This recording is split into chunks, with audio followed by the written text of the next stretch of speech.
हरे Krishna. Daily 8 PM Hindi class में आप सबका फिर से स्वागत है। हम कर रहे हैं कृष्ण बुक लीला पुरुषोत्तम भगवान, जिसके 87 चैप्टर को भी हम कंटिन्यू करेंगे।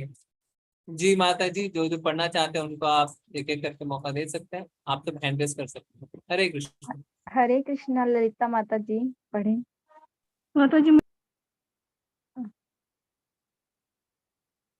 माता जी कर दिया हमने। मैं इसमें से पढ़ सकती हूँ। हाँ, अरे ये क्या हुआ, कहाँ गया? जी माता जी, नारायण ऋषि से पढ़ना है। हाँ, नारायण ऋषि ने नारद जी को बताया कि उनके द्वारा उठाए गए प्रश्न पर ही जनलोक की सभा में विचार विमर्श किया गया था। यही परंपरा के माध्यम से अथवा गुरु परंपरा के से समझने का मार्ग है। महाराज परीक्षित को श्री सुखदेव गोस्वामी के समीप भेजा गया था। श्री सुखदेव गोस्वामी ने यह विषय नारद जी से पूछा, जिन्होंने इस प्रश्न को नारायण ऋषि के समक्ष रखा था। नारायण ऋषि ने इस विषय को जनलोक में उच्चतर विशेषज्ञों के समक्ष प्रस्तुत किया, जहां महान कुमारों सनातन सनक तथा सनंदन के मध्य इस विषय पर विचार विमर्श हुआ। ये चारों ब्रह्मचारी वेदों और शास्त्रों के माने हुए पंडित हैं।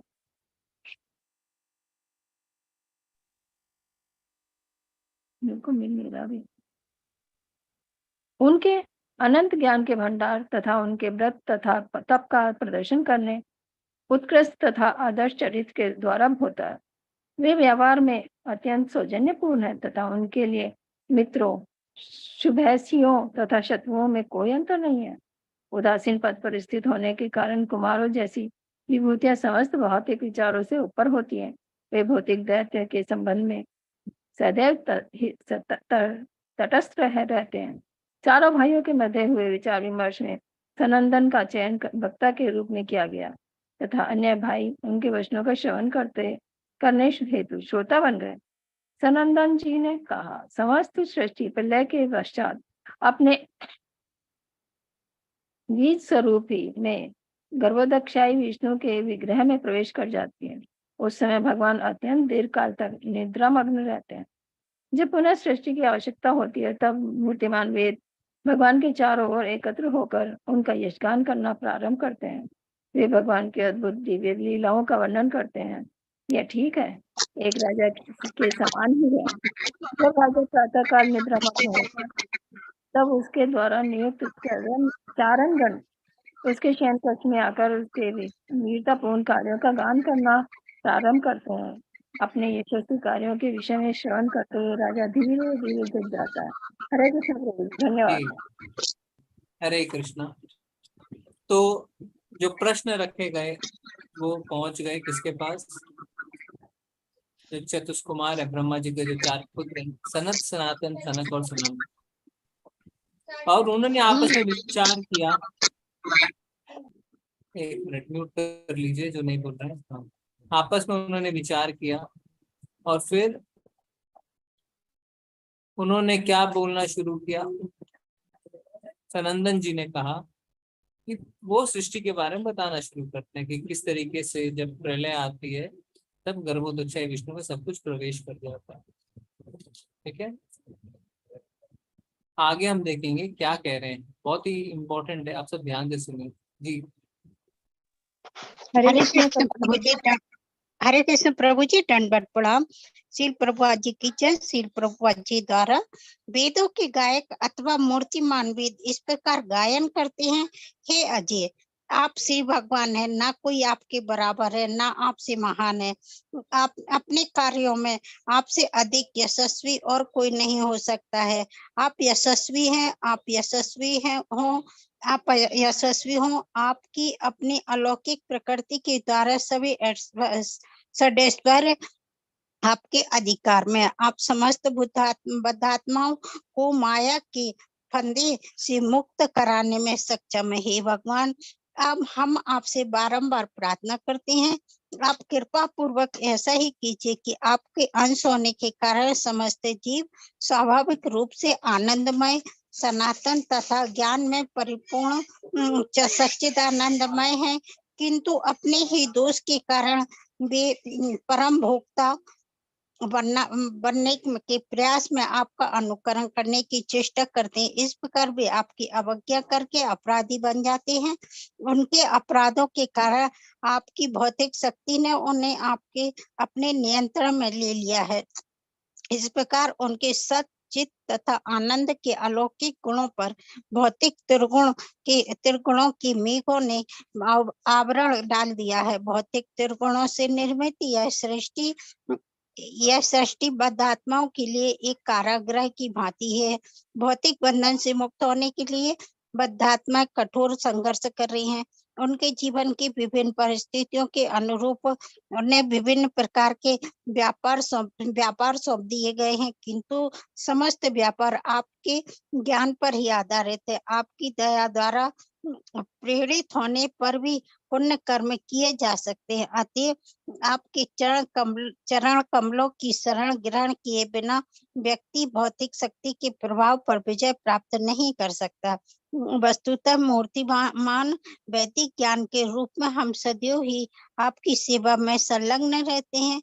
यह सेवा आपको समझने में बद्ध आत्माओं की सहायता करना है। हरे कृष्ण प्रभु जी, दंडवत प्रणाम। जी। तो जो वेद हैं, जो वेदों के गायक हैं, भगवान का यशगान करके उन्हें उठा रहे हैं और क्या बता रहे हैं कि आपके अंश होने के कारण समस्त जीव स्वाभाविक रूप से आनंदमय, सनातन तथा ज्ञान से परिपूर्ण है, यानी सच्चिदानंद। क्योंकि भगवान का स्वरूप है वो सच्चित आनंद है। सत मतलब शाश्वत, चित मतलब पूर्ण, ज्ञान, आनंद मतलब पूर्ण आनंद। किंतु अपने ही दोष के कारण वह परम भोक्ता बनने के प्रयास में आपका अनुकरण करने की चेष्टा करते हैं। ये देखिए सबसे इंपॉर्टेंट चीज यही है। तो जब हमारा स्वभाव सच्चिदानंद है तो क्यों हम फंस जाते हैं, क्यों हम दुख पा रहे हैं? क्योंकि हम भगवान को कॉपी करना चाहते हैं, हम भोक्ता बनना चाहते हैं। हम कहते हैं भगवान आप तो बहुत मजे कर रहे हैं, हम भी थोड़ा सा मजे कर लेते हैं। इसी कारण हम अपराधी बन जाते हैं। Sinful life. आप किसी भी सीनियर डिवोटी से मिलेंगे, कुछ भी तो बोलेंगे we have led so much sinful life because of which we are suffering. इतना पापमय जीवन हमने बिताया है और बिता रहे हैं कि हमें कष्ट पहुंच रहा है। तो वास्तव में हमें अपने पापों को पहले खत्म करना है। अब वो हम कब कर सकते हैं? जब हम सतोगुण में स्थित होते हैं। उनके अपराधों के कारण आपकी भौतिक शक्ति ने उन्हें अपने नियंत्रण में ले लिया है। हमारे जो अपराध है, because we have done sins, हमने पाप किए हैं, इसीलिए जो भौतिक प्रकृति है, मैया दक्षिण प्रकृति ही, भगवान की जो भौतिक शक्ति है वो क्या करती है? वो हमें जकड़ लेती है। और क्या होता है? जो सच्चिद आनंद जो हमारा स्वरूप है, उन पर भौतिक त्रिगुणों के मेघों के आवरण डल जाते हैं। तो सच्चिदानंद तो है, पर ऊपर से माया ने जो सत्वगुण, रजगुण, तमोगुण जो त्रिगुण है वो हमें ढक लेते हैं। ठीक है जी, आगे बढ़ेंगे। हरे कृष्णा मनोरमा माता जी को।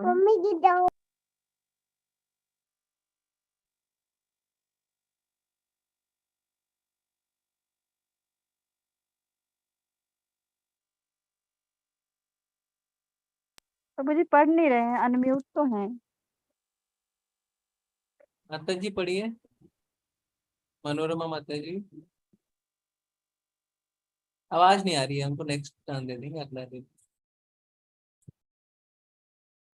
हरे कृष्णा गिरजा माता जी पढ़ लें। हरे कृष्णा प्रभु जी, हरे कृष्णा माता जी। श्रील प्रभुपाद की जय। प्रभुपाद द्वारा मूर्तिमान वेदों की यह सृष्टि इस तथ्य की पुष्टि करती है कि वेद श्री कृष्ण को समझने में बद्ध आत्माओं की सहायता के लिए ही है। यही वेदों का प्रयोजन है। समस्त श्रुतियों तथा मूर्तिमान वेदों ने बारंबार जय जय का गान करते हुए भगवान की स्तुति की। इससे संकेत मिलता है कि भगवान के यीशु के लिए उनकी स्तुति की जाती है। उनके समस्त यीशु में सर्वाधिक महत्वपूर्ण माया के बंधन में बद्ध आत्माओं को छुड़ाने की उनकी अहेतु की दया ही है। विभिन्न प्रकार की योनियों में असंख्य जीव है, जिनमें से कुछ चल है और कुछ अचल है। इन जीवों का ये बद्ध जीवन श्री भगवान से अपने सनातन संबंध में विस्मरण के कारण ही है। जब कृष्ण का अनुकरण करते हुए जीव बौद्धिक शक्ति का प्रभुता प्राप्त करना चाहता है, तब तत्काल ही बौद्धिक शक्ति उसे बंदी बना लेती है तथा उससे विभिन्न प्रकार की 84 लाख योनियों में से अपने इच्छा अनुसार चुनाव करने को कहती है। यद्यपि वो बौद्धिक अस्तित्व के त्रिगुणों को सहन कर रहा होता है, तथापि माया बुद्ध जीव झूठ मूठ स्वयं को समस्त दृश्य जगत का स्वामी समझने लगता है। जीवात्मा बौद्धिक त्रिगुणों का प्रतिनिधित्व करने वाले बौद्धिक गुणों से प्रभाव में इतना जकड़ हुआ रहता है कि वो उस पर विजय नहीं प्राप्त कर सकता है जब तक परमात्मा का अनुग्रह उसे प्राप्त न हो। किंतु बौद्धिक प्रकृति परमेश्वर के नियंत्रण में अधीन कार्य कर रही है, अतएव भगवान इसके अधिकार क्षेत्र से परे है। भगवान को छोड़कर ब्रह्म से लेकर एक चींटी तक समस्त जीव बौद्धिक प्रकृति के संपर्क से विजित हो जाते हैं। हरे कृष्णा प्रभु जी, धन्यवाद। तो क्या है, हमने देखा कि भगवान की स्तुति हो रही है। भगवान की स्तुति में कहा जा रहा है क्या आप बदात्माओं को बंधन से बाहर निकालते हैं। क्यों? क्योंकि समस्त यशों में सर्वाधिक महत्वपूर्ण क्या है? माया के बंधन से बदात्माओं को छुड़ाने की अहेतु की दया। तो वास्तव में जो भगवान हम नित्य बद्ध आत्माओं को माया के चंगुल से छुड़ाते हैं, ये भगवान की समस्त यशों में सर्वाधिक महत्वपूर्ण यश। इसीलिए आपको अगर किसी को आपको स्तुति करनी है तो आप क्या कहेंगे? उनके द्वारा किए गए सबसे अच्छे अच्छे कार्य वो बताएंगे। तो ये भगवान द्वारा जो अहेतु की दया है, बिना कारण जो दया करते हैं, वो बताया जाता है कि भगवान आप ही बदात्माओं को बंधन से बाहर निकालते हैं। ठीक है जी, आगे पढ़ेंगे। हरे कृष्णा खुशी माता जी पढ़ें। हरे कृष्णा। धन, बल, यश, सौंदर्य, ज्ञान तथा वैराग्य के क्षण ऐश्वर्यों के पूर्ण रूप से स्वामी होने के कारण केवल भगवान ही भौतिक प्रकृति के प्रभाव से परे हैं। जब तक जीव कृष्ण भावना में स्थित नहीं होता, वैसे भगवान के समीप नहीं जा सकता है। फिर भी अपनी सर्वज्ञता के द्वारा भगवान परमात्मा रूप में अंदर से आदेश दे सकते हैं। भगवत गीता में भगवान परामर्श देते हैं, तुम जो कुछ भी करो मेरे निमित्त करो। तुम जो भी भोजन करो प्रथम उसे मुझे अर्पित करो। जो भी दान दो प्रथम मुझको दो। तुम जो भी व्रत या तप संपादित करना चाहो उसे मेरे निमित्त करो। इस प्रकार कर्मियों को धीरे धीरे कृष्ण भावनामृत का विकास करने का निर्देश दिया गया है। इसी के समान दार्शनिकों को श्री कृष्ण ने ब्रह्म तथा माया के मध्य भेद करने के द्वारा शनय शनय अपने समीप आने का निर्देश दिया है। अंततः जब व्यक्ति का ज्ञान परिपक्व हो जाता है, तब वह श्री कृष्ण की शरण ग्रहण कर लेता है। जैसा कि श्री कृष्ण ने भगवद गीता में कहा है, जन्म जन्मांतरों के पश्चात बुद्धिमान दार्शनिक मेरी शरण में आ जाता है। योगियों को भी अपने अंतर मन में श्री कृष्ण पर अपना ध्यान एकाग्र करने का निर्देश दिया गया है। इस प्रकार की कृष्ण भावनामृत की निरंतर प्रक्रिया के द्वारा योगी भौतिक शक्ति के पास से मुक्त हो सकता है। किंतु जैसा कि भगवद गीता में कहा गया है, भक्त जन प्रारंभ से ही प्रेम व स्नेह पूर्वक भक्ति सेवा में संलग्न रहते हैं। अतएव भगवान उनका ऐसा मार्गदर्शन करते हैं कि वे बिना कठिनाई से तथा मार्गच्युत हुए बिना भगवान के समीप पहुंच सके। जीव केवल भगवान को कृपा द्वारा ही ब्रह्म, परमात्मा तथा भगवान की वस्तु स्थिति को समझ सकता है। जी धन्यवाद माता जी। हरे कृष्ण।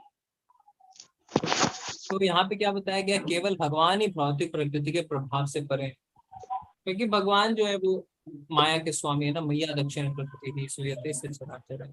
अब बाकी सब जो है वो माया के अंडर में आते हैं। तो ये भौतिक जगत जो है, जो ब्रह्मा जी के लोक तक है, वहाँ पे सारे माया के अंडर में आते हैं। और क्या बताया गया है कि भगवत गीता में परामर्श दिया गया है, तुम जो खाते हो जो करते हो सब कुछ मुझे अर्पित करते हुए करो। तो कौन सा श्लोक है ये, कोई बता सकता है? प्रभु जी, मन मना मत भक्तो वाला नहीं श्लोक है। नहीं नहीं नहीं नहीं, कौन सा श्लोक है? हरे कृष्णा प्रभु जी, हरे कृष्णा। भोक्ता 5.29 भोक्तारम यज्ञ तत्साम प्रभु जी। हरे कृष्णा प्रभु जी। जी प्रभु जी 9th चैप्टर का है 27 यत करोसि यदि अस्नासि ऐसे है। यत् करोसि यदस्नासि यज्जुहोसि ददासि यत्। आगे यत् तपस्स्य कौन्तेय तत्पुरुष मदर्पणम्, है ना, यानी जो कर रहे हो मुझे अर्पित करते हुए करो। ठीक है, जो भी कर रहे हो भगवान का इंस्ट्रक्शन है, जो भी कर रहे हो, जो भी खा रहे हो, जो भी अर्पित करो मुझे अर्पित कर दो। क्यों? इस प्रकार कर्मियों को धीरे धीरे कृष्ण भावनामृत का विकास करने का निर्देश, हम धीरे धीरे धीरे धीरे कृष्ण भावना भावित हो सकते हैं। ठीक है, और क्या लिख रहे हैं वो? श्री कृष्ण ने भगवत गीता में कहा, जन्म जन्मांतर के पश्चात बुद्धिमान दार्शनिक मेरी शरण में आ जाता है। तो ये कौन सा श्लोक है हरे कृष्णा प्रभु जी। जी? इसमें क्या, बहु नाम जन्मनाम अंते ज्ञानवान माम प्रपद्यते, ये वाला जो है 7th चैप्टर। वासुदेवा सर्वमिति स महात्मा सुदुर्लभा, यानी वासुदेव सर्वमिति, वासुदेव ही सब कुछ है। ये जन्म जन्मांतर बहुत जन्म के बाद एक ज्ञानी व्यक्ति समझ पाता है। ठीक है, तो केवल भगवान की कृपा से ही हम भगवान को समझ सकते हैं। ब्रह्मा जी लिखते हैं क्या ब्रह्म संहिता में कि हम अपनी बुद्धि से, अपनी काबिलियत से भगवान को नहीं समझते। एग्जाम्पल, सूर्य की रोशनी से ही आप सूर्य को देख सकते हैं। आप टॉर्च से सूर्य को देख सकते हैं क्या? नहीं देख सकते हैं ना। मोबाइल की फ्लैशलाइट से सूर्य को देख सकते हैं? सूर्य की किरणों से ही सूर्य को देख सकते हैं। तो भगवान की कृपा से ही आप भगवान को देख सकते हैं। ठीक है जी, आगे बढ़ेंगे। हरे कृष्णा नीबू माता जी पढ़े। हरे कृष्णा प्रभु जी। मूर्तिमान वेदों के कथन से स्पष्ट प्रमाण प्राप्त होता है कि केवल श्री कृष्ण को समझने के लिए ही वैदिक साहित्य को प्रस्तुत किया गया है। भागवत गीता में इस तथ्य की पुष्टि की गई है कि समस्त वेदों के माध्यम से केवल श्री कृष्ण को ही समझना है। श्री कृष्ण सदैव ही भोगता है, चाहे भौतिक जगत में हो अथवा आध्यात्मिक जगत में, क्योंकि वे परम भोगता है तथा उनके लिए भौतिक जगत तथा आध्यात्मिक जगत के मध्य कोई भेद नहीं है। साधारण जीवों के लिए भौतिक जगत एक प्रतिबंध अथवा अवरोध है, क्योंकि वे इसके नियंत्रण में है, किंतु श्री कृष्ण भौतिक जगत के नियंता है, अतएव इसके प्रतिबंधों अथवा अवरोधों से उनका कोई सरोकार नहीं होता है। अतएव उपनिषदों के विभिन्न भागों में वेद घोषणा करते हैं, ब्रह्म सनातन है, वह समस्त ज्ञान तथा समस्त आनंद से पूर्ण है, किंतु एक श्री भगवान प्रत्येक जीव के हृदय में निवास करते हैं। अपनी सर्वव्यापकता के कारण वे न केवल जीवों के हृदय में प्रवेश करने में समर्थ है, अपितु वे अणुओं में भी प्रवेश करने में सक्षम है। परमात्मा के रूप में वे जीवों की समस्त गतिविधियों के नियंता है। वे उन सब में निवास कर रहे हैं तथा उनके कार्यों के साक्षी है। जीवों को उनके इच्छा अनुसार कार्य करने देते हैं तथा उन्हें उनके विभिन्न कर्मों का फल देते हैं। वे सभी पदार्थों की प्राण शक्ति है, तथापि वे त्रिगुण अतीत है। वे सर्वज्ञ है, वे प्रत्येक वस्तु के निर्माण में कुशल है तथा अपने उच्चतर स्वाभाविक ज्ञान के कारण वे सबको अपने अधीन कर सकते हैं। इस भांति वे प्रत्येक वस्तु के स्वामी है। कभी कभी वे भूतल पर भी प्रकट होते हैं, किंतु साथ ही साथ वे समस्त पदार्थों में उपस्थित है। अनेक रूपों में अपना विस्तार करने की इच्छा से उन्होंने भौतिक शक्ति पर दृष्टि निक्षेप किया और इस प्रकार असंख्य जीवों का प्रकट हुआ। प्रत्येक वस्तु की रचना उनकी पराशक्ति के द्वारा हुई है तथा उनकी सृष्टि में प्रत्येक वस्तु पूर्णतः निर्दोष रूप से रचित प्रतीत होती है। हरे कृष्ण। जी जी जी, धन्यवाद माता जी। तो क्या लिखा हुआ है यहाँ पे? भगवत गीता में इस तथ्य की पुष्टि हुई है कि समस्त वेदों के माध्यम से केवल श्री कृष्ण को ही समझना। तो भगवान कहते हैं ना कि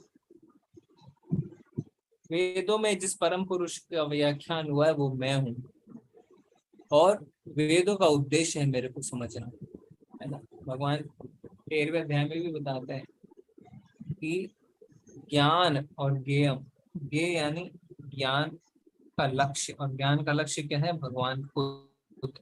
तो वास्तव में जो हम ज्ञान अर्जित करते हैं वो भगवान को समझने के लिए करते हैं। और श्री कृष्ण सदा ही भोक्ता है, परम भोक्ता है। परम भोक्ता जो माता जी ने बताया 5.29, भोक्ता राम यज्ञ तपसाम सर्वलोक महेश्वरम सूर्यदम सर्वभूतानाम ज्ञात्वा माम शक्ति। तो भगवान ही असल में परम भोक्ता है, और हम सब क्या है? हम भगवान के सेवक हैं, यानी भगवान को भोगने में हम भगवान की मदद करते हैं।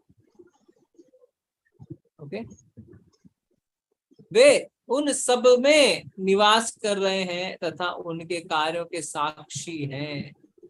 तो सारे जीवों में भगवान निवास करते हैं और सबके कार्यों के साक्षी है। भगवान भगवद गीता में बोलते हैं, उपद्रष्टा अनुमंता च भर्ता भोक्ता महेश्वरा परमात्मा येति चाप युक्तो यह अस्मिन् पुरुषः परा।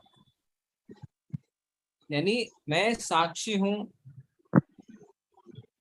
मैं अनुमति देने वाला हूँ और मेरा नाम क्या है? परमात्मा। तो उसी बात की यहाँ पे प्रभुपाद जी बता रहे हैं कि सबके अंदर निवास कर रहे हैं और साक्षी के रूप में काम कर रहे हैं।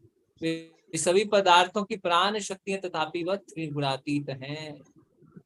तो सारी जो प्राण शक्ति है कोई भी चीज की, है ना, हम बोलते हैं इतो नरसिम्हा परतो नरसिम्हा, यतो यामि ततो नरसिम्हा, कहीं भी है भगवान हर जगह। और त्रिगुणातीत, त्रिगुणातीत का अर्थ ये नहीं होता है कि भगवान निराकार है। त्रिगुणातीत का मतलब होता है कि वो जो तीन माया की शक्ति है, सत्वगुण रजोगुण तमोगुण, इन तीनों से अलग है। इन तीनों, ये जो तीन है ये भगवान को छू नहीं सकते। ओके, आगे पढ़ेंगे। हरे कृष्णा भूमिका माता जी। हरे कृष्णा प्रभु जी, हरे कृष्णा माता जी, सभी को दंडवत प्रणाम। अतएव जिन्हें इस भौतिक जगत से मोक्ष प्राप्त करने की आकांक्षा है, उन्हें श्री भगवान की उपासना करनी चाहिए, जो कि समस्त कारणों के परम कारण है। वे मिट्टी के पिंड के समान है, जिसमें से अनेक प्रकार के मिट्टी के पात्रों का निर्माण होता है। वे पात्र मिट्टी के बने होते हैं, वे मिट्टी में ही आधारित होते हैं तथा उनके नष्ट होने के पश्चात उनके तत्व अंततः पुनः मिट्टी पर ही मिल जाते हैं। यद्यपि श्री भगवान समस्त प्रकार के प्राकट्यों के मूल कारण है, तथापि निराकारवादी विशेष रूप से वेदों के कथन सर्वम खलिदम ब्रह्म, प्रत्येक वस्तु ब्रह्म है, पर बल देते हैं। निराकारवादी ब्रह्म के परम कारण से निकलने वाले विभिन्न प्रकार के प्राकट्यों का विचार नहीं करते। वे केवल इसी पर विचार करते हैं कि प्रत्येक वस्तु का उद्गम ब्रह्म से होता है तथा विनाश के बाद वह ब्रह्म में विलीन हो जाती है तथा प्राकृतिक की मध्यवर्ती स्थिति भी ब्रह्म है। यद्यपि मायावादी विश्वास करते हैं कि अपने प्राकृत्य से पूर्व क्रमबद्ध संसार ब्रह्म में था, सृष्टि के पश्चात भी यह ब्रह्म में रहता है तथा विनाश के पश्चात यह ब्रह्म में विलीन हो जाता है, किंतु उन्हें यह ज्ञात नहीं है कि ब्रह्म क्या है। ब्रह्म संहिता में इस तत्व का स्पष्ट रूप से वर्णन किया गया है कि जीव, अंतरिक्ष, काल तथा अग्नि, गगन, जल एवं मन जैसे भौतिक तत्वों से ही समग्र सृष्टि निर्मित है। यह सृष्टि भूर्भुवः स्वः के नाम से विख्यात है तथा गोविंद ने इसका विस्तार किया है। यह गोविंद की शक्ति के बल पर पनपती है तथा प्रलय के उपरांत गोविंद में प्रवेश करके उनमें ही आश्रय पाती है। अतएव ब्रह्मा जी कहते हैं, मैं आदि भगवान श्री गोविंद की उपासना करता हूँ, वे ही समस्त कारणों के कारण हैं। हरे कृष्ण। जी माता जी, धन्यवाद। अतएव जिन्हें इस भौतिक जगत से मोक्ष की आकांक्षा है, वह श्री भगवान की ही उपासना करते हैं, क्योंकि भगवान ही हमें मुक्ति प्रदान कर सकते हैं। इसीलिए भगवान का क्या नाम है? क्या नाम है भगवान का? मुकुंद। मुकुंद। मुकुंद। यस, मुक्ति प्रदान करने वाले मुकुंद। और किसी को मुकुंद नहीं बोलते हैं, सिर्फ और सिर्फ श्री कृष्ण हमें मुक्ति प्रदान कर सकते हैं, क्योंकि वो समस्त कारणों के कारण हैं। तो ब्रह्मा जी क्या कहते हैं? ईश्वरः परमः कृष्ण सच्चिदानंद विग्रह अनादिरादिर गोविंद सर्व कारण कारणम, कॉज ऑफ ऑल कॉजेस, सर्व कारण कारणम। ये क्या हुआ? इसलिए। ये क्या हुआ? इसलिए इसलिए इसलिए इसलिए इसलिए इसलिए जाते जाते जो लास्ट है वो है भगवान, सर्व कारण कारण। और यहाँ पे प्रभुपाद जी बता रहे हैं कि किस तरीके से जो निराकारवादी हो, जो सोचता है भगवान का कोई साकार रूप नहीं है, भगवान तो ज्योति है, वो गलत सोचते हैं, गलत उन्होंने कंक्लूजन निकाला है। क्यों? क्योंकि भगवान तो भगवत गीता में खुद ही कह देते हैं, निराकार ब्रह्म मुझसे निकला है, मैं निराकार ब्रह्म से नहीं निकला। एकदम साफ साफ भगवान ने स्पष्ट बता दिया। और जो हम गायत्री मंत्र रखते हैं, ओम भूर्भुवः स्वः, वो उसी की बात हो रही है यहाँ पे। ये सृष्टि भूर्भुवः स्वः के नाम से जानी जाती है तथा गोविंद ने इसका विस्तार किया, भगवान ने इसका विस्तार किया। भगवान बताते भी हैं, भगवत गीता में बताते हैं कि जितने ग्रह हैं वो अपनी जगह पे मेरे कारण है। और किस किस चीज से ये सृष्टि निर्मित होती रही है?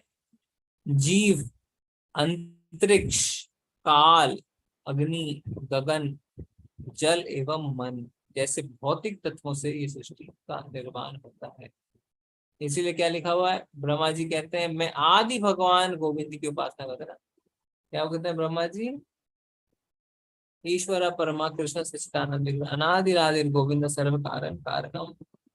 और फिर क्या कहते हैं कि मैं ऐसे गोविंद को, ऐसे आदि पुरुष को, प्राचीन पुरुष को प्रणाम करता हूँ। गोविंदमादि पुरुषम तमहम भजा। आदि पुरुष, एंशियंट, सबसे एंशियंट, क्योंकि वही सबसे पहले है, उनको मैं प्रणाम करता हूँ। ठीक है जी, आगे पढ़ेंगे। हरे कृष्णा रानी माता जी पढ़े। हरे कृष्ण माता जी, हरे कृष्ण प्रभु जी, दंडवत प्रणाम। श्रील प्रभुपाद की जय। ब्रह्म शब्द से महानतम तथा सबके पालनकर्ता का संकेत प्राप्त होता है। निर्विशेषवादी आकाश की महानता की ओर आकृष्ट होते हैं, किंतु अपनी अल्पज्ञता के कारण वे श्री कृष्ण की महानता की ओर आकृष्ट नहीं होते हैं। किंतु अपने व्यवहारिक जीवन में हम व्यक्ति विशेष की महानता द्वारा तो आकर्षित होते हैं, किंतु किसी पर्वत की महानता द्वारा नहीं। वस्तुतः ब्रह्म शब्द का प्रयोग केवल श्री कृष्ण के लिए ही किया जा सकता है। अतः भगवत गीता में अर्जुन ने स्वीकार किया है कि भगवान श्री कृष्ण परम ब्रह्म है तथा वे प्रत्येक वस्तु के परम आश्रय हैं। अपने अनंत ज्ञान, अनंत शक्ति, अनंत बल, अनंत प्रभाव, अनंत सौंदर्य तथा अनंत त्याग के कारण श्री कृष्ण परम ब्रह्म है। अतः ब्रह्म शब्द केवल श्री कृष्ण के लिए ही प्रयुक्त हो सकता है। अर्जुन इस तथ्य की पुष्टि करते हैं कि श्री कृष्ण के दिव्य विग्रह से विकीर्ण होने वाली किरणों की ज्योति ही निराकार ब्रह्म है। अतएव श्री कृष्ण ही पर ब्रह्म है। प्रत्येक वस्तु पर ब्रह्म पर आश्रित है, किंतु ब्रह्मा स्वयं श्री कृष्ण पर आश्रित है। अतएव श्री कृष्ण पर ब्रह्म है। भौतिक तत्वों को श्री कृष्ण की हीन शक्तियां माना जाता है, क्योंकि उनकी परस्पर क्रिया के द्वारा सृष्टि का निर्माण होता है। यह सृष्टि श्री कृष्ण पर आधारित है तथा प्रलय के उपरांत यह श्री कृष्ण की सूक्ष्म शक्ति के रूप में पुनः उनके शरीर में प्रवेश करती है। अतएव सृष्टि के विस्तार तथा प्रलय दोनों के कारण श्री कृष्ण है। जी हरे कृष्ण प्रभु जी। ब्रह्म शब्द से काफी लोग कंफ्यूज जाते हैं, क्योंकि निराकारवादी क्या बोलते हैं? हम ब्रह्मास्मि, मैं ही ब्रह्म हूँ। तो ब्रह्म शब्द के लिए हमें समझना है कि उसका प्रयोग कैसे किया गया है। परम ब्रह्म जब इस्तेमाल होता है तो वो हमेशा परमात्मा भगवान के लिए होता है। कभी कभी ब्रह्म शब्द का इस्तेमाल आत्मा के लिए होता है। तो इसमें हमें आचार्यों के, अपने गुरु के टीकाओं को पढ़ना चाहिए, जिससे हमें पता चले कि ब्रह्म शब्द का इस्तेमाल किस लिए किया है, किसके लिए किया है। अतः भगवत गीता में अर्जुन ने स्वीकार किया है कि भगवान ही परम ब्रह्म है। भगवान क्या कहते हैं अर्जुन? किसी को याद है अर्जुन कौन सा श्लोक कहते हैं और कब कहते हैं? याद है? कौन से श्लोक की बात हो रही है यहाँ पे? परम ब्रह्म परम धाम पवित्रम परमम भवाम। याद है? 11वें अध्याय का। नहीं याद है प्रभु जी। हाँ, अर्जुन कहते हैं भगवान को कि आप ही परम ब्रह्म है, आप ही परम धाम है, और मैं ही नहीं कह रहा हूँ, ये बड़े बड़े ऋषि भी कहते हैं। ऐसा कहते हैं ना अर्जुन।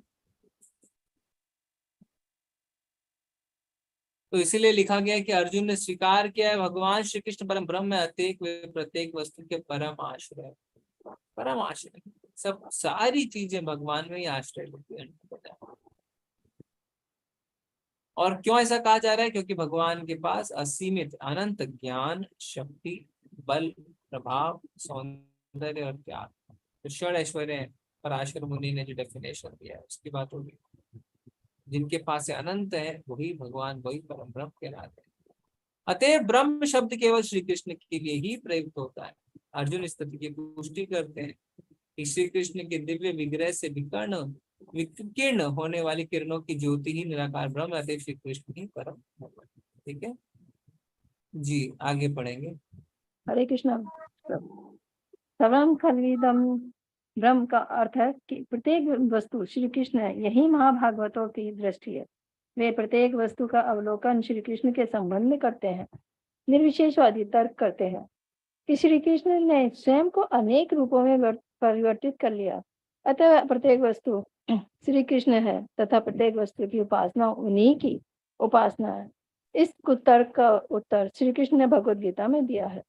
यद्यपि प्रत्येक वस्तु श्री कृष्ण की शक्ति का ही एक परिवर्तित रूप है, किंतु वे सर्वत्र उपस्थित नहीं है। वे एक साथ उपस्थित भी हैं और अनुपस्थित भी है। अपनी शक्ति के द्वारा वे प्रत्येक स्थान पर उपस्थित है, किंतु शक्तिमान के रूप में वे सर्वत्र उपस्थित नहीं है। यह एक साथ होने वाली उपस्थिति तथा अनुपस्थिति हमारे वर्तमान इंद्रियों के लिए अचिंत्य है, किंतु ईशोपनिषद में के प्रारंभ में एक स्पष्ट व्याख्या की गई है, जिसमें कहा गया है कि परमेश्वर इतने पूर्ण है कि यद्यपि अनंत शक्तियां तथा उनके रूपांतर श्री कृष्ण से निकल रहे हैं, तथापि श्री कृष्ण के व्यक्तित्व में रंच मात्र ही परिवर्तन नहीं होता। श्री कृष्ण समस्त कारणों के कारण है, अतः बुद्धिमान व्यक्तियों को उनके चरण कमलों की शरण ग्रहण करनी चाहिए। श्री कृष्ण प्रत्येक व्यक्ति को केवल अपनी ही शरण में आने का परामर्श देते हैं तथा वेदों की शिक्षा का मार्ग भी यही है। चूंकि समस्त कारणों के कारण श्री कृष्ण है, अतः विधि विधानों का पालन करके सभी प्रकार के ऋषि मुनि उनकी उपासना करते हैं। जब भी ध्यान करने की आवश्यकता होती है, तब महान व्यक्ति अंतर्मन में स्थित श्री कृष्ण के दिव्य विग्रह पर भी ध्यान करते हैं।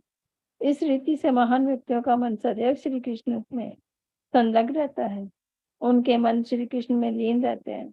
अतः स्वाभाविक ही है कि मुग्ध भक्त केवल श्री कृष्ण के विषय में वार्तालाप करते हैं। हरे कृष्ण प्रभु। धन्यवाद। धन्यवाद। निर्विशेषवादी तर्क करते हैं कि श्री कृष्ण ने स्वयं को अनेक रूपों में परिवर्तित किया है, ठीक है, इसीलिए कोई भी वस्तु की उपासना उनके पास नहीं। वो कहेंगे अरे सब कुछ तो भगवान है, आप ही तो कह रहे हैं कि मैं किसी चीज की भी पूजा करता हूँ भगवान की पूजा है। पर ये कुतर्क है। क्यों? क्योंकि भगवान ने भगवद गीता में खुद ही कहा है, यद्यपि प्रत्येक वस्तु श्री कृष्ण की शक्ति का ही एक परिवर्तित रूप है, किंतु वे सर्वत्र उपस्थित नहीं है।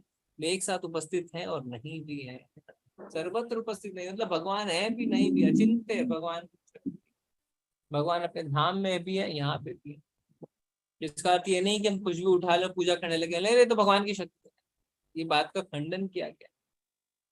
वो अपनी शक्ति के द्वारा प्रत्येक स्थान पर उपस्थित हैं, किंतु शक्तिमान के रूप में वे सर्वत्र उपस्थित नहीं है। समझिए आप, बहुत इंपॉर्टेंट है। शक्ति मौजूद है पर शक्तिमान के रूप में हर जगह नहीं है।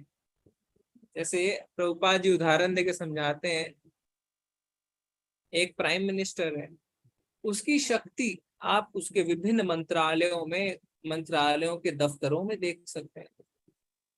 एक सर्कुलर साइन करके भेज देता है प्रधानमंत्री, आप अपना कोई कार्य कराना चाहते हैं तो हाँ सर्कुलर में ये लिखा है, प्रधानमंत्री ने साइन किया, आपका कार्य हो जाता है। शक्ति मौजूद है पर क्या शक्तिमान मौजूद है? समझ रहे हैं आप? शक्ति मौजूद है, प्रधानमंत्री की शक्ति मौजूद है, पर प्रधानमंत्री खुद मौजूद नहीं है। इसी तरीके से भगवान की शक्ति हर जगह है, पर शक्तिमान के रूप में वे सर्वत्र उपस्थित नहीं है। कई बार लोग कहते हैं अरे भगवान की मूर्ति की ओर, अश्वविग्रह की ओर पैर करके क्यों बैठे हो, पीठ करके क्यों बैठे हो? तो सामने वाला उपस्थित क्या बोलता है, भगवान तो हर जगह है। पर ये गलत है। क्यों? हर जगह भगवान की शक्ति है, पर अर्च विग्रह रूप में भगवान साक्षात मौजूद है, शक्तिमान और शक्ति। इसीलिए क्योंकि अर्च विग्रह मतलब भगवान खुद शक्तिमान, इसीलिए हम पीठ दिखा के पैर दिखा के नहीं। इसीलिए अर्च विग्रह के आगे हम भोग रखते हैं, किसी चेयर के आगे, किसी टेबल के आगे, किसी पिलर के आगे, किसी बिल्डिंग के आगे भोग नहीं लगते। ठीक है, आपको चीजें समझ में आ रही है? तो शक्ति है पर शक्तिमान जो है वो सर्वत्र उपस्थित नहीं है। यह एक साथ होने वाली उपस्थिति का अनुपस्थिति हमारी वर्तमान इंद्रियों के लिए अचिंत्य है, तो इसी के लिए भगवान को इसको अचिंत्य शक्ति कहते हैं। पर ईशोपनिषद में क्या लिखा गया? ओम पूर्णमद पूर्णमिदं पूर्णात् पूर्णमुदच्यते पूर्णास्य पूर्णमादाय पूर्णमेवावशिष्यते। यानी भगवान पूर्ण है और पूर्ण से जो भी निकलता है वो पूर्ण है, और पूर्ण से अगर पूर्ण निकाल लिया जाए तो भी पूर्ण रहता है। पूर्ण से पूर्ण निकाले यानी infinity minus infinity is also infinity, है ना। तो वही बताया जा रहा है कि ईशोपनिषद में कहा गया है कि भगवान इतने पूर्ण है कि यद्यपि अनंत शक्तियां भी उनसे निकाल ली जाए तो भी भगवान पूर्ण ही बने रहेंगे, कोई परिवर्तन नहीं आता उनके अंदर। इन्फिनिटी में से इन्फिनिटी निकालेंगे तो इन्फिनिटी ही बचेगा। ठीक है जी। तो आज हम इसको यहाँ पे रोक सकते हैं, कल हम 9:32 से शुरू करें। जी प्रभु जी। जी नोट कर लीजिए 9:32। Okay, Hare Krishna, thank you very much everyone. कोई पॉइंट किसी को ऐड करना है तो बता सकते हैं, कुछ कमेंट जी। जो पढ़ने के लिए हैंड रेज किए तो हैंड डाउन कर सकते हैं। हाँ, MP माता जी। प्रभु जी, हरे जी कृष्ण। जी मैं ये पूछना चाहती थी कि जैसे आज जो भी बताया कि प्रभु कृष्ण ब्रह्मा है, वो मैं मानती हूँ ऐसे। पर एक चीज ये थी, जैसे कि शिव जी है, गणपति जी है, हनुमान जी है, क्या हमें उनको नहीं मानना चाहिए? जी। तो क्योंकि हम मैंने कल कर सुना रहे है थे जिस हिसाब से 7वां कि शिव भगवत जी। गीता का 7। मेरी आवाज आ रही है? हाँ हाँ।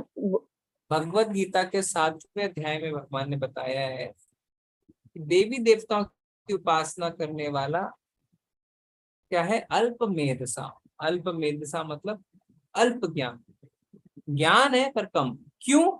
क्योंकि देवी देवताओं के द्वारा प्रदत्त फल क्या होता है? क्षणिक और सीमित। मतलब आपने मांगा, भगवान मुझे पूरे जीवन अरबपति बना दो, भगवान नहीं, देवी देवता। और आपको मिला क्या? 2 साल के लिए आप करोड़पति बन गए, उसके बाद फिर से लॉस। तो हुआ क्या? अरब के जगह करोड़ मिला, सीमित और क्षणिक। पूरे जीवन के जगह 2 साल। समझ में आ रही है चीज? ये भगवान खुद कहते हैं। इसीलिए हम ये नहीं कहते हैं कि देवी देवताओं को आप मत मानो, मत पूजो। भगवान के जो शब्द है भगवत गीता में वो हम आपको बता देते हैं, भगवान ने ये कहा है। और भगवान कहते भी हैं क्या? कि जो देवी देवताओं की पूजा करेगा वो उनके लोग जाएगा, जो पितरों की पूजा करेगा वो पितरों के पास जाएगा, जो भूत प्रेतों की पूजा करेगा भूत प्रेतों के पास जाएगा, जो मेरी पूजा करेगा मेरे पास आएगा। यान्ति देवव्रता देवान पितृ यान्ति पितृव्रता भूतानि यान्ति भूतेच यान्ति मध्याजिनो अभिमानम्। यानी आप बॉम्बे की टिकट कटा के दिल्ली नहीं पहुंच सकते हैं। तो अगर आप देवी देवताओं की उपासना कर रहे हैं, अच्छी बात है, पर आप इस भौतिक जगत के जन्म मृत्यु के चक्र से नहीं निकल सकते, क्योंकि वो सिर्फ मुकुंद आपको प्रदान कर सकते हैं, भगवान से कुछ। ठीक है? ओके माता जी। जी धन्यवाद। ओके, रेणु माता जी आप कुछ कहना चाहते हैं क्या? हरे कृष्णा प्रभु जी। जी माता जी। मैं बात करूंगी, आपसे फोन उठा लीजिएगा 1-2 दिन में। जी माता जी मायापुर आने के लिए इच्छुक है पर घबरा रहे हैं हाँ, क्योंकि उनको पैर में मैं भी तकलीफ है। बहुत तकलीफ है, आइए आइए सब आइए, अच्छा लेकिन लगे। मैं ठीक है माता जी। ठीक है, देखिए माता कृष्ण की कृपा हुई तो जरूर आऊंगी। ओके। प्रभु जी आप कब से शुरू कर रही हैं? जी प्रभु जी, क्या चीज? ये प्रभुपाद लीला ध्यान कब से? प्रभुपाद दूसरी किताब जो पढ़ा नहीं जा रहे अभी हैं ना, खत्म हो जाए। अभी तो 87 चैप्टर हमारे लिए तो माउंट एवरेस्ट, अभी माउंट हाँ एवरेस्ट पे बहुत चढ़ अच्छा रहे है। हैं। तभी तो आज मैं घर से छोड़ के इधर आ गई।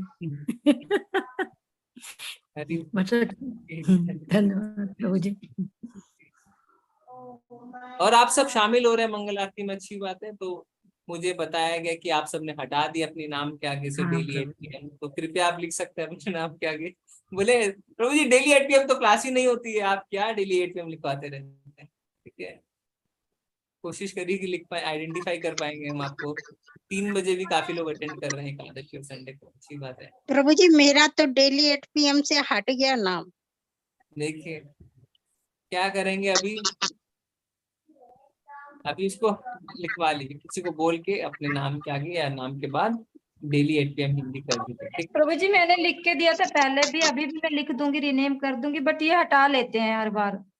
उनको पसंद मैं नहीं नहीं है ना, इसीलिए पसंद है तो नहीं, नहीं मेरे हटाते। से नहीं माता जी, मेरे से आता ही नहीं हटाना। मैं तो देखती तो हटा, तो मैंने कहा चलो कोई बात नहीं। ठीक ठीक है, कोई बात नहीं, कोई बच्चे को, किसी घर के बच्चे को बोल के करना, ठीक है जी। सोनिया माता जी, हरे कृष्णा। हरे कृष्णा प्रभु जी। प्रभु जी मेरा एक क्वेश्चन है जो अभी माता जी ने पूछा देवताओं की पूजा से रिलेटेड, कि जैसे हम मैम नवरात्रे रखते हैं, शिवरात्रि का फास्ट रखते हैं, और भी कई फास्ट आते हैं। पहले रखते थे थोड़ा भावना उस टाइम कुछ और थी, कुछ मांगने के लिए रखते थे, लेकिन अब हम ऐसे रखते हैं कि भगवान से, हाँ जैसे शिव जी भी भगवान है और माता है, तो उनसे हम भगवान की भक्ति ही मांगते हैं। क्या ऐसे करके ऐसे भी करना त्रुटिपूर्ण है क्या? जी नहीं, ठीक है माता जी, देखिए अभी जैसे हमें हम समय लगे। गणपति जी भी स्थापित करते हैं, तो हम पूजा करते हैं, लेकिन उनसे हम मांगते कुछ नहीं है, सिर्फ उनसे यही कहते हैं, क्योंकि सारे देवता भी भगवान के भक्ति हैं। हम उनसे हाथ जोड़ के यही कहते हैं कि हमें भी जो भक्ति में हम चले हैं भगवान की, हमें भी उनकी भक्ति में ही आगे बढ़ाए, और कुछ नहीं मांगते। तो ऐसा जी करना जी भी त्रुटिपूर्ण होगा क्या? नहीं, ठीक है, देखिए क्या है, भगवान ने अपना बता दिया भगवत गीता में, ऐसा इफ्स एंड बट्स नहीं दिया भगवान ने। अगर भगवान को इफ्स एंड बट्स देना हो तो भगवान दे सकते थे, कह सकते थे कि हाँ कर लो, पर ऐसा मांगना, ऐसा नहीं कहा भगवान ने। कहा अल्पमेधसा, और भगवान ने कहा ये इसका परिणाम होता है। पर ठीक है, कई लोग करते हैं। क्या होता है माता जी, वास्तव में अगर हम सच का सामना करें तो हमारे अंदर भय है, हमारे अंदर डर है, क्योंकि हमने पूरी तरीके से भगवान को सरेंडर नहीं किया है। तो हमने ऊपर ही ऊपर कारण बदल दिया है कि हम भगवान से कुछ, हम देवी देवताओं से कुछ मांग नहीं रहे हैं, हम तो उनसे भक्ति मांग रहे हैं। पर अंदर हमारे कहीं ना कहीं एक अविश्वास है पूरे प्रोसेस के प्रति, और डर है, इसीलिए हम देवी देवताओं की पूजा नहीं छोड़ पा रहे। ऊपर से कारण बदल दिया है, और ये आपके लिए नहीं, सबके लिए मैं बोलता हूँ, सबके लिए। पर अंदर ही अंदर एक भय है, नहीं इतने सालों से करते आए हैं, कैसे छोड़ दें, क्या करते हैं। ठीक है, तो इसीलिए हम कहते हैं कि हमें चीजें को जोड़ना है, छोड़ना नहीं है। भगवान की मालाएं करते रहिए, भगवान की भक्ति करिए, अपने आप प्रेरणा मिलेगी आपको। और अच्छी बात है, कम से कम हम भौतिक चीजें नहीं मांग के भगवान की भक्ति मांगते हैं। वैसे तो गोपियों ने भी कात्यायनी देवी की पूजा करी और भगवान की भक्ति मांगी, राधा रानी भी सूर्य देव की पूजा करके उनसे भगवान की भक्ति मांगी। तो उस तरीके से आप कर सकते हैं, पर चीजों को हमें एक्सेप्ट करना है कि हम वास्तव में ऊपर ही ऊपर कुछ कारण दे रहे हैं, पर अंदर कारण कुछ और है। ठीक है, हरे कृष्ण माता जी। प्रभु जी प्रभु कल्पना जी माता की ऐसा लिख दिया ऐसा 8 नहीं PM। होता है प्रभु जी। मैं भी जैसे गणपति जी है उनसे कुछ मांगने की आशा नहीं रखती हूँ, लेकिन मैंने ऐसे सुना है कि गणपति जी को कुछ भी ऐसे नया कार्य करते हैं, जैसे शादी ब्याह रहती है, तो उनको पहले प्रस्तावित किया जाता है। जी जी, तो वैसे आप देखेंगे तो गणपति जी जो है वो नरसिंह भगवान के चरण कमलों में ध्यान लगा के रखते हैं, इसीलिए उन्हें विघ्नहर्ता कहा जाता है, क्योंकि वो पावर, वो शक्ति, वो आशीर्वाद उन्हें नरसिंह भगवान जी देते। ये भक्ति रस अमृत सिंधु में खुलासा हो। ठीक है, हरे कृष्ण प्रभु जी। यदि अपन ठाकुर जी पर को मानते, लोग कहते आप दल बदलू हो, आपने कभी शंकर जी को मानती थी, कभी उसको माता को मानती थी, अब आप सिर्फ राधा कृष्ण को मानती हैं, तो ऐसे में दिमागी तौर से परेशान हो जाती प्रभु जी। नहीं ठीक है, आप बोलिए हाँ मैं दल बदलू हूँ, मैंने सही दल का चुनाव कर लिया है, उसमें डरना क्या है? डरना क्या है? क्या आदमी घर नहीं बदलते? पहले रहते हैं कम अच्छी जगह में, फिर अच्छी जगह में जाके रहते हैं। गाड़ियां नहीं बदलते हैं, पहले छोटी गाड़ी में रहते हैं, फिर बड़ी गाड़ी लेते हैं। नौकरियां नहीं बदलते हैं, कम पैसे की नौकरी से ज्यादा पैसे की नौकरी में जाते हैं। तो अगर आपको पता चल गया है, और ज्ञान के स्ट्रेंथ पे, ज्ञान के बेस पे अगर आपने सही जगह आप पहुंच गए हैं, तो उसमें दिमागी रूप से परेशान होने की क्या बात है? बोले हाँ मैं हूँ दल बदलू, मैंने दल बदल लिया है और भगवान की कृपा से सही दल में मैं आ गया, इसमें तो स्वीकार करी ना, तो इसमें इतना परेशान होने की क्या बात। जी ठीक है प्रभु ना। जी, हरे कृष्ण प्रभु जी। हरे कृष्णा। निबू माता जी हरे कृष्णा।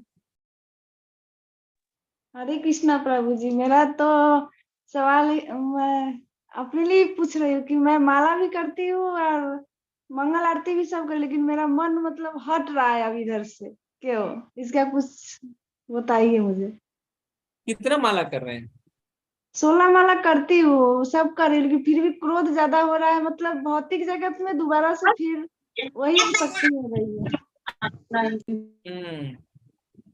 ठीक है, थोड़ा सा कंटिन्यू रखिए। क्या होता है जब हम भक्ति में आते हैं कोई भौतिक इच्छा से, तो और भौतिक इच्छा पूरी नहीं होती, तब ऐसा होता है जनरली। हम सोचते हैं अरे मेरी ये इच्छा पूरी हो जाए, ये इच्छा पूरी हो जाए, इच्छा, और वो नहीं हो रही है इच्छा पूरी, भौतिक इच्छा है, तो फिर हमें लगता है क्या है क्या है, टाइम वेस्ट। थोड़ा सा इसमें बने रहना आवश्यक है। जैसे प्रभुपाद उदाहरण देते हैं, एक पुत्र को अपने पिता की संपत्ति प्राप्त करने के लिए क्या करना होता है? क्या करना होता है? आप में से कोई बताएगा? एक पुत्र को अपने पिता की संपत्ति प्राप्त करने के लिए क्या करना होता है? कुछ भी नहीं करना होता, उसे कुछ तो नहीं। अपने विषय मिल जाती है वसीयत में। सेवा करनी होती है, सेवा। प्रभु जी उसको इंतजार वेट करना होता है, वारसदार, प्रभु जी सेवा वो करनी होती है। वारसदार है उसका। सिर्फ जीवित रहना होता है ना, बने हाँ रहना जी। होता है, बस बस जीवित रहना है, बने रहना है। इसी तरीके से कृष्णा कॉन्शियसनेस में सिर्फ बने रहना है, कृष्ण भावनामृत में सिर्फ बने रहना है और कुछ नहीं। बने रहेंगे काम हो जाएगा। बहुत तकलीफें आएंगी, मन हटेगा, माया के प्रति वापस रुझान होगा। तो प्रभुपाद कहते हैं एरोप्लेन में अगर बगल वाला पैसेंजर अच्छा नहीं है, सीटें पसंद नहीं है, खाना पसंद नहीं है, एयर होस्टेस पसंद नहीं है, बम्पी है, तो क्या आप कूद जाएंगे नीचे? बने रहेंगे ना सीट पे जब तक कि लक्ष्य, जब तक आपका डेस्टिनेशन नहीं आ जाए। बस आप सोचिए आप एरोप्लेन में चढ़ चुके हैं, बने रहिए, बने रहेंगे, संपत्ति मिलेगी मिलेगी, इसमें कोई डाउट नहीं है। ठीक है, बस बने रहना। जी माता जी। वो तो है, लेकिन मतलब मेरा मतलब कोई इच्छा नहीं, जो इच्छा पहले थी, ये हो कोई ज्वेलरी हो, मैं तो कुछ भी हो, लेकिन वो इच्छा मतलब खत्म हो गया था जब माला जाप किए, जब जुड़े, तो ये सब इच्छा खत्म हो गया। लेकिन ऐसा होता है कि मतलब परिवार से रिलेटेड कुछ ऐसा होता है कि लगता मतलब क्रोध ज्यादा हो रहा है, और उसी के चक्कर में नहीं मतलब टाइम कोई बात, खत्म हो जा थोड़ा रहा है। बने रहिए, बने रहिए। प्रसादम खाइए, प्रसाद भोग लगाते हैं भगवान को। हाँ, भोग लगाते हैं, धीरे धीरे तो सभी कर रहे हैं, क्योंकि बेटा तो मेरा कंठी भी लिया है, उसका तो 2 साल से सब छूटा था, उसके साथ साथ मैं भी नियम शुरू की, और कोई बात वही नहीं, थोड़ा बने रहिए। मतलब प्रॉब्लम हो जा रहा है इसलिए। और मैं अकेले रहती हूँ, कोई रहता नहीं है, और साधु संत भी बोलता है तो उतना मिलता नहीं है, इसीलिए शायद हो रहा है, न क्यों हो रहा है। थोड़ा प्रार्थना करिए और करते रहिए चीजों को, ये पासिंग फेज है, आता हरे है जाता है। हरे कृष्णा माता जी। माता जी आप अपने आप को बहुत ज्यादा श्रेष्ठ समझ रही हैं, इसलिए ज्यादा गुस्सा आ रहा है। थोड़ा सा अपने आप को उनसे छोटा समझेंगी ना तो गुस्सा नहीं आएगा। ठीक है माता जी। तो त्रिणादपि सुने चैन तरोरपि सहिष्णु नाम जो बोला गया ना, उसको थोड़ा सा फॉलो करिए, गुस्सा अपने आप ही कम हो जाएगा। थैंक यू प्रभु। वो ओके तो अवानी सोच माता रही जी हूँ, हरे आज तो कृष्णा। बोलिएगा तो मैं पूरा दिन भगवान से यही बोली हूँ कि मुझे ऐसा क्यों बनाया, अगर आगे बढ़ा रहे तो फिर पीछे क्यों हमको ऐसा कर रहे हैं। आपके इतना पुत्र कहाँ रहते हैं? मेरा पुत्र तो दिल्ली में रहते हैं, इस्कॉन में? देश में रहते हैं, वो इस्कॉन के देश में। बेस में, अच्छा हाँ। जी। तो आपके पुत्र क्या बोल रहे हैं आप? उससे तो बात नहीं की, वो तो और गुस्सा करेगा, मेरा ऊपर ही गुस्सा करेगा। उनसे बात करिए, उनसे बात करिए, पूछिए वो क्या बोल बात करते हैं, अभी उसके पास भी टाइम नहीं है, क्योंकि वो अभी तुरंत आया हुआ था, उसको तबीयत खराब था, जन्म हो गया था, तो फिर राधा अष्टमी के 1-2 दिन पहले हो गया, तो राधा अष्टमी का सेवा था, फिर इसी में थोड़ा क्लास भी है, और धीरा सोसाइटी का प्रेसिडेंट, उसको थोड़ा ज्यादा अभी काम। रहे धीरा सोसाइटी तो आप प्रभु जी जानते होंगे, हम लोग तो उतना नहीं जानते हैं। जी जी। उसी का उसका जो प्रभु जी है वो प्रेसिडेंट बनाया था, नया जो बच्चा है वो सबको ज्यादा टीचिंग करना, क्लास भी है तो इसलिए ज्यादा बात नहीं कर पाता है मुझसे। जी जी जी जी, थोड़ा उनसे बात करिए, है ना। अग्नि माता जी, हरे कृष्ण। हरे कृष्ण प्रभु जी। प्रभु जी, मेरे मन में ये ऐसा है कि मतलब मैं आपको कैसे समझाऊं कि मैं शुरू से है ना, बचपन से भक्ति में, और मेरा हमेशा से ऐसे ज्यादा मन रहा है। ऐसे इस्कॉन तो मैंने अभी 2 साल से ही मैंने ये कोर्स और सब शुरू किया है, तो मैं धीरे धीरे अभी इसकी ओर बढ़ रही, क्योंकि पुरुषोत्तम महीना मैंने पूरा निभाया। और पहले मैं चाय कॉफी से बहुत ही ज्यादा ऑब्सेस्ड थी, लेकिन मैंने धीरे धीरे जैसे ही ये कोर्स ज्वाइन किया, मैंने चाय कॉफी कंप्लीटली छोड़ दिया, मैंने कांदा लहसुन छोड़ दिया जो मैं पहले कभी नहीं खाती थी एंड ऑल, और मुझे वो अच्छा भी लग रहा है ऐसे। लेकिन घर पे कैसे हो गया है कि अभी मेरे फैमिली मेंबर्स, वो लोग भी भक्ति भाव बहुत है उनमें, और उनसे ही मुझे ये सब चीजें आई हैं। लेकिन वो लोग बोलते हैं कि ये बहुत ज्यादा हो रहा है, चाय छोड़ने की जरूरत नहीं है, कम कर दे लेकिन छोड़ मत, या तू इसके साथ साथ सोशलाइज भी ज्यादा कर। और मेरा बचपन से ऐसे है गुरुजी के प्रभु जी के मुझे ये भक्ति भाव और वो सब में हमेशा ज्यादा अकेले में बैठना ज्यादा अच्छा लगता है, रादर देन फ्रेंड्स के साथ या ऐसे सोशलाइज टाइम पास करने को। तो कहीं ना कहीं मतलब ऐसे होता है ना कि वो लोग को मैं नाराज कर देती हूँ अगर मैं उनकी बात नहीं सुनती और ये सब पे ज्यादा फोकस करती हूँ। मैं करती हूँ, लेकिन मुझे मन में ऐसे गिल्ट फील होता है कि माँ बाप को भी नाराज करना, फैमिली वालों को नाराज करना भी अच्छी बात नहीं है, ऐसे भी मुझे फील होता है। तो मैं क्या करूँ, या उनको मैं कैसे समझाऊं कि मैं कोई गलत नहीं कर रही हूँ सोशलाइज ना करके और इसमें ज्यादा जाके ऐसे। मतलब वो मुझे गिल्ट भी हो रहा है और मैं कर भी रही हूँ, लेकिन मुझे गिल्टी भी फील हो रहा है कि मैं उनको अपसेट कर रही हूँ ऐसे। जी जी जी जी जी, ये होता है माता जी, आपने बहुत अच्छी तरीके से समझाया है। ये काफी लोगों के साथ ये सिनारियो है। तो क्या है, प्रॉब्लम यही है हमारे आज का जो सोसाइटी है उसमें, कि माँ बाप चाहते भी हैं कि बच्चा भक्ति करे, पर साथ साथ ये भी नहीं चाहते कि बहुत ज्यादा करे। जी प्रभु जी। ये हर घर की प्रॉब्लम है। जी उनका ऐसा मानना है कि ये अभी ऐसी एज नहीं है, ये सब बाद में होता है। और मैं ऐसे बोलती हूँ कि भक्ति का ऐसा स्पेसिफिक ऐसे एज तो नहीं रहता है कि इतने यही साल में, पता नहीं मैं कितने साल जीऊंगी, शायद कल ही, मतलब ऐसे बोल नहीं सकते ना ऐसे कि जितना जल्दी। और ये बचपन से ही है ऐसा मेरा अटैचमेंट इसके तरफ। तो फिर लेकिन ऐसे और ऐसे भगवान तो ऐसे ही बोलते हैं कि कभी माता पिता को अपसेट नहीं करना चाहिए, उनको नाराज या हर्ट नहीं करना चाहिए। तो मुझे ऐसे मेरे अंदर ऐसा आ जाता है। प्लस सब लोग सेम एज के जो रहते हैं वो लोग ऐसे आके परेशान या चिढ़ाती भी है, खैर वो तो एकदम छोटी सी बात है, लेकिन कि अभी से तू ऐसे बूढ़ों वाली हरकतें कर रही है, और ऐसे सब, वो सबसे तो जो कि फर्क नहीं पड़ता है, लेकिन ऐसे फील होता है कि सब लोग क्यों इसको रॉन्ग कंसिडर करते हैं ये चीज को। तो क्या है माता जी, वास्तव में आप देखें जब प्रहलाद महाराज छोटे से थे, उसके पिता उनको उनकी जान लेने पे उतारू थे ना, सब कुछ किया, उनको जहर दिया, हाथी के पांव से कुचलवाने की कोशिश करी, पत्थर पहाड़ से गिरा। पर प्रहलाद महाराज ने ये नहीं बोला कि पिता आप सही हैं, मैं तो आपको अपसेट कर रहा हूँ। उन्होंने पिता को बताया, पिताजी शास्त्र ये कहते हैं। जब उनके पिता कहते हैं क्यों आप मेरे दुश्मन का नाम लेते हो, मैं भगवान हूँ, मेरा नाम लो, वो मेरा दुश्मन है। तो क्या कहते हैं पिता, आपका दुश्मन आपका दिमाग है और कोई नहीं। एक आदमी को सिर्फ उसका मन ही नुकसान पहुंचा सकता है और कोई भी नुकसान नहीं पहुंचा सकता। तो एक चीज है माँ बाप की रिस्पेक्ट करना, दूसरी चीज है कि वो गलत कह रहे हैं उसको भी मान लेना। प्रहलाद महाराज ने कभी नहीं माना अपने पिता की बात की, तुम मेरा नाम का जप करो, विष्णु का नाम का जप करो, छोड़ दो, क्योंकि वो गलत है। पर साथ ही साथ he was also not disrespectful, वो डिसरिस्पेक्टफुल भी नहीं थे। जब नरसिंहदेव आए तो क्या करे कि मेरे पिता को आप कर दीजिए जी।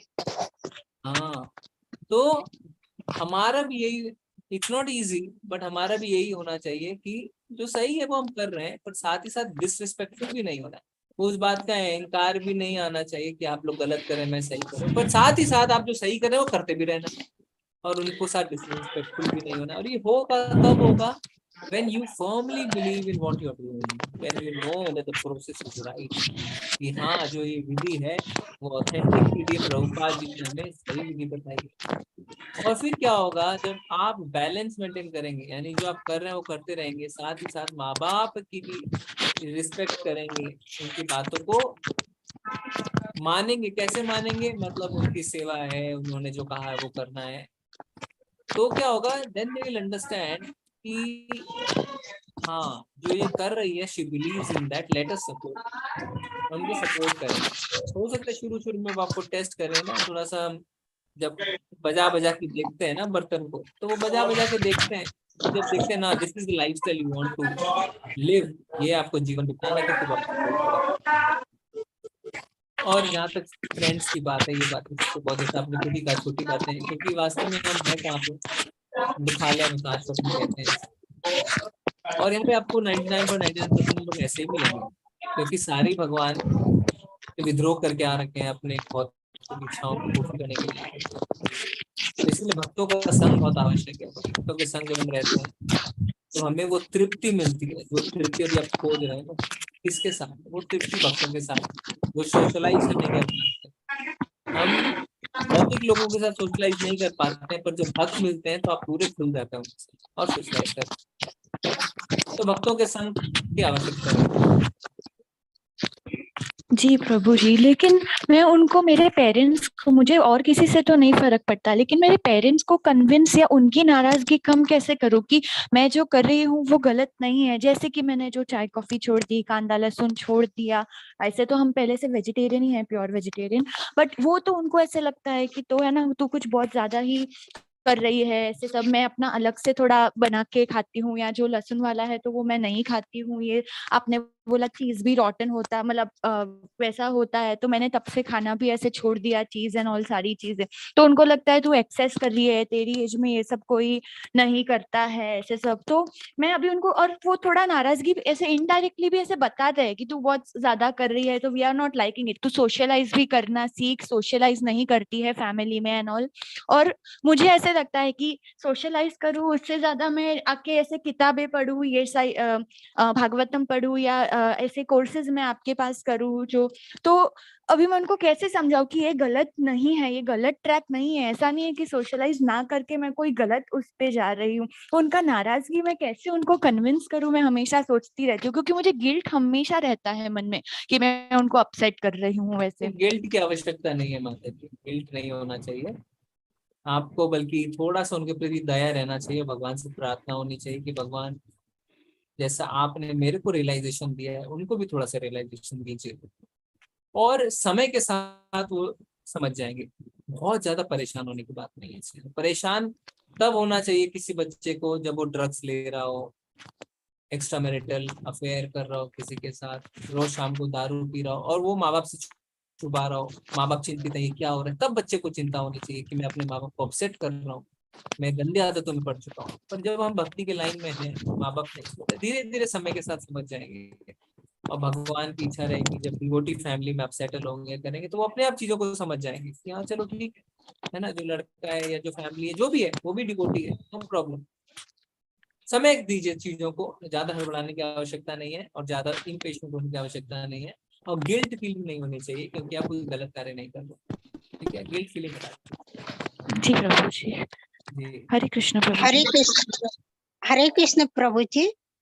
प्रभु जी जैसे अभी आपने समझाया, तो कल शुभम प्रभु जी की क्लास में वो मुकुंद प्रभु जी या कोई थे, तो उन्होंने मांगा था वो चैतन्य चरितमृत जो बिमला माता जी क्लास ली थी ना, उसका लिंक, तो मैंने भेजा।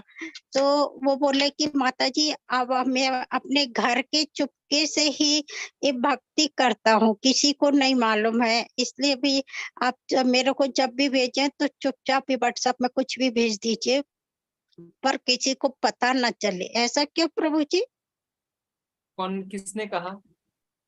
वो जो कल शुभम प्रभु जी की क्लास में थे, एक मुकुंद प्रभु जी जो क्लास अटेंड किए थे, तो उन्होंने क्या किया कि चैतन्य चरितमृत ले ली, तो प्रभु जी ने समझाया, तो हमने कहा माता जी कह रही थी कि गीता बीएड है और भागवतम एमएड है और चैतन्य चरितमृत पीएचडी है। तो करने लगी तो हमारे लिए ना भागवतम की क्लास का, चैतन्य चरितमृत की क्लास का लिंक भेज दीजिए। तो मैंने भेजा, तो उन्होंने हमें व्हाट्सएप में लिखा था प्रभु जी। जी नहीं, वो होता है माता जी अपने घर ना, जो बच्चे हैं वो उनको पता है उनके माँ बाप सपोर्ट नहीं करेंगे या घर वालों को ज्यादा पता चलेगा तो दिक्कत करेंगे, तो इसलिए वो करते हैं, छुप छुप के करते हैं। जैसे सपोज जब शुरू में चाय कॉफी छोड़ते हैं, फैमिली वाले पूछते हैं क्यों छोड़ा, तो कई लोग क्या करते हैं, वो पता है उनको अगर सच बताएंगे तो स्वीकार नहीं करेंगे, तो बोलते हैं नहीं डॉक्टर ने मना किया है, हमें गैस हो जाता है, हमें इंडाइजेशन हो जाता है, हम इसलिए छोड़ देंगे। हम प्याज नहीं खाते हैं क्योंकि फिर उसमें हमारी स्मेल जो है, हमारी जो सांस है ना, वो बदबू आती है सांस में। इस तरीके से कुछ भी बहाना लगाते हैं, क्योंकि जो रियलाइजेशन आपको हुआ है वो सबको नहीं हुआ है, इसीलिए आप ऐसे लोगों को समझाना नहीं चाहते हैं जो अभी नहीं समझे होंगे। और समय के साथ धीरे धीरे वो समझ भी सकते हैं, नहीं भी समझ सकते हैं, पर हमें अपनी भक्ति उनके ऊपर निर्भर नहीं करनी चाहिए, है ना। रावण लंका में कोई भी राम का नाम नहीं ले सकता था, पर विभीषण जो थे वो वहां पे रहते हुए भगवान की भक्ति कर रहे थे। परिस्थितियां हमारी एडवर्स हो सकती है, पर अगर हम सही चीज कर रहे हैं तो हमें डटे रहना चाहिए। ठीक है जी प्रभु जी। ओके, धन्यवाद। हम चलेंगे आज, बहुत बहुत धन्यवाद आप सभी का। कल मिलेंगे और इस चैप्टर को आगे बढ़ाएंगे। वांछा कल्पतरुभ्यश्च कृपा सिंधुभ्यश्च पतितानां पावनेभ्यो वैष्णवेभ्यो नमः। अनंत कोटि वैष्णव वृंद की जय। प्रभुपाद की जय। हरे कृष्ण प्रभु जी, धन्यवाद। हरे कृष्ण।